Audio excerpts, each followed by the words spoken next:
แนวทางฟุตบอล3คู่ที่น่าเรียกเชียร์ในวันพฤหัสที่23เมษายนในวันนี้ครับ3คู่ดังต่อไปนี้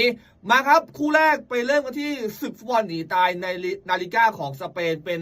ค้างคาวน้อยครับเลบันเต้วันนี้เปิดบ้านรับการมาเยือนทางด้านเซบียา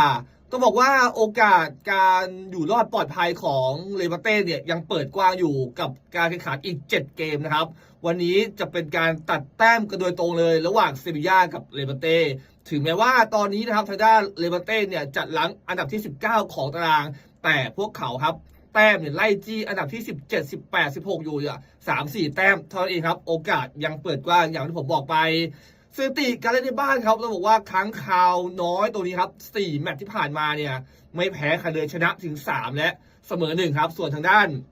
ทีมเยือนอย่างเซบียาเองต่างหากครับที่ผลงานการรับบทเป็นผู้เยือนเนี่ยมักจะไม่โสภาสถาพรสักเท่าไหร่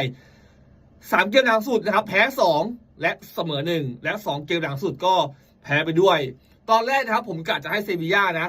บอกตามตรงเลยด้วยชื่อชั้นด้วยระบบฟุตบอลเนี่ยแต่พอมาดูไส้ในแล้วนะครับการเล่นในบ้านของเลบันเต้เองเนี่ยมันยังพอคาดหวังอะไรได้อยู่กับเรทเสมอที่เปิดมาในวันนี้ครับวัดใจเชียร์เจ้าบ้านอย่างเลบันเต้น่าจะวิ่งสู้ฟัดและแรงส่งเสียงเชียร์ของแฟนบอลเนี่ยจะทำให้เลบันเต้เนี่ยวิ่งขึ้นมากกว่าเดิมและวันนี้เชื่อว่าจะไม่แพ้ในบ้านของตัวเองครับอย่างน้อยๆเก็บ1แต้มก็ยังดีแต่ที่สำคัญครับอยากให้จะเก็บ3แต้มไปเลยเพื่อให้การหนีตกชั้นเนี่ยมันยิ่งขึ้นครับคู่นี้วางเลบันเต้ครับคู่ที่2ครับมากระสึกเดฟเรโคคาเป็นการเจอกันระหว่างสตุตการ์ดครับเจอกับทางด้านไฟบวกทั้ง2ทีมครับผลงานในฤดูกาลนี้ค่อนข้างที่จะดีทางด้าน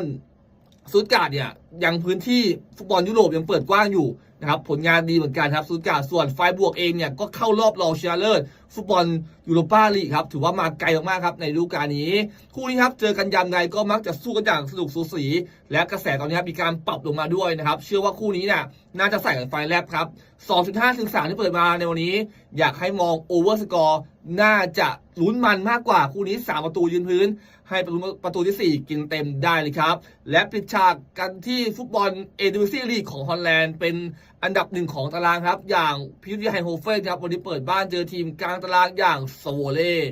ในฤดูกาลนี้ครับแข่งมาแล้ว30นัดนะครับผิดคาดเล็กน้อยนะทางด้านพีทวีไฮโฮเฟนเองเนี่ยทำประตูเนี่ยต้องขาดอีก16ลูกนะครับถึงจะครบ100ลูกปกตินะครับเดินทางมาถึงตรงนี้แล้วนะครับ PSV เนี่ยมักจะทำประตูได้เกือบ90กว่าละแต่ปีนี้ครับการทำประตูเนี่ยต่ำกว่ามาตรฐานและแต้มเนี่ยนำอันดับ2อยู่มากมายเลยทีเดียวความมุ่งมั่นที่จะเอาชนะเกมนี้คงไม่ได้มากในขนาดนั้นเล่นไปตามจังหวะเกมครับส่วนสโวเล่เองเนี่ยผลงานก็ยังโอเคอยู่นะในสายตาผมจะแพ้ใครก็แพ้ไม่ได้ขาดนะครับวันนี้เด็กที่เปิดมาครับเจ้าบ้านอย่างพีเทลเฟนเนี่ยเปิดมา2ลูกควบอยากให้ลองทางด้านโซเล่มีโอกาสที่จะแพ้ไม่เกิน3ประตูอย่างแน่นอนครับมาครับฟุตบอล3คู่ในค่ำคืนวันพฤหัสนี้คู่แรกนะครับขอให้มองทางด้านบอลลองอย่างโซเล่การันตีแพ้พีเทลเฟนไม่เกิน3ประตูครับคู่ที่2ครับให้มองโอเวอร์สกอร์สตุตการ์ดกับทางด้านไฟบวกการันตี3เม็ดยืนพื้นให้บอลประตูที่4กินเต็มได้เลยครับและปิดฉากปิดท้ายที่ลาลิก้าของสเปนคู่เที่ยงคืนให้มองเจ้าบ้านอย่างค้างคาวน้อยเลบันเต้วันนี้มีดีพอที่จะเด็ดหัวเซบียาในบ้านของเลบันเต้ครับจะเก็บ3แต้มนะครับหรือดีไม่ดีเนี่ยจะมีแค่1แต้มนะครับวัดกันว่ามี1แต้มหรือ3แต้มแต่ที่แน่วันนี้ทางด้านเจ้าบ้านอย่างเลบันเต้เนี่ยไม่แพ้อย่างแน่นอนนะครับหวังว่า3ทีมในวันนี้คงจะถูกอกถูกใจกับใครที่จะไปตามทางผมถ้าฟังแล้วใช่ให้ใส่ตามมาและใครที่ต้องการแนวทางเพิ่มเติมครับง่ายๆเลยทางเข้าจะอยู่ที่